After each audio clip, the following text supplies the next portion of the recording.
I think the best thing is like when you get niche on your story, like your book and his experience of life, I hate to say disease, but his experience is just to have the moment where that person at the other end says, me too.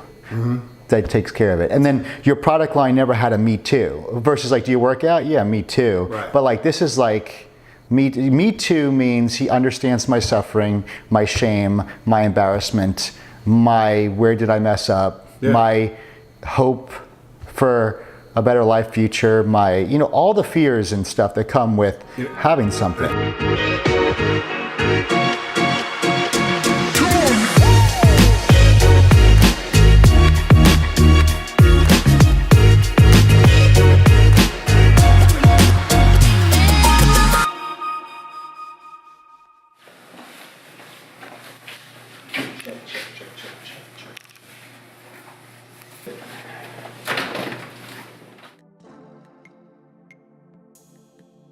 Well, I don't know, that's what I tell people. It's so tough. And I told people this week, and I'm like, do you realize that I built like a $3.5 million a year practice from just telling people I shit my pants 4 times a week? Right.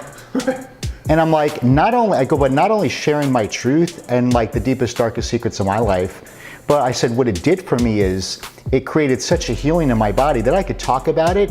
And it's not my disease, it's an experience I went through that I could talk about, and there was a lot of self-healing. So like your book, like when you talk about like your book and when you talk about what you went through, the more you talk about and share your story, it takes the shame away.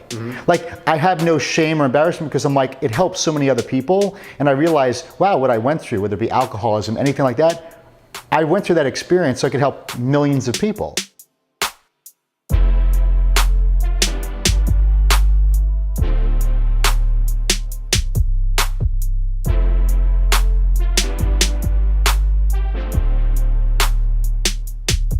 So now it's like, you could probably laugh, like things that were very shameful and embarrassing, I could talk about it and laugh my ass off because, and when I could laugh about it or you could laugh about things, it means that we really beat it. Right. It's like an experience, it's like we could laugh at it because it's something that we part of the process, right. Not part of the struggle. 100%. Right? And too often we're focused on the struggle, it's heavy, it's bearing. But when you realize like, this is just part of the process. Or how people are gonna judge us. It's like, but how about the million of people that say, oh my God, me too, you give them hope.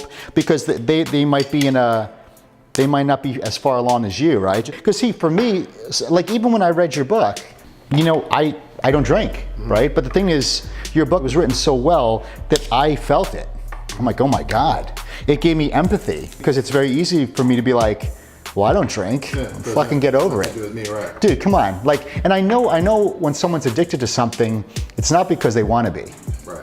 Right? So it's like it's covering emotional or mental pain or trying to, you know, that's where the hero message came in there. And I realized, but I was able to read it, which I wanted to know is like, as a non-alcoholic, never drank, I was able to read it and empathize and go, oh my God, people are really suffering with this. Like my brother who died from a drug overdose, he was clean for like 5 or 6 years.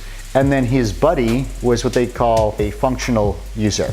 So he would functionally use heroin, just a little bit. And then he convinced my brother they could be a functional user, and he freaking killed it, like he OD'd. You know, it's like, so everybody thinks like, because it's acceptable and it's out there, like you can be a functional alcoholic. And it's just gonna catch up with you.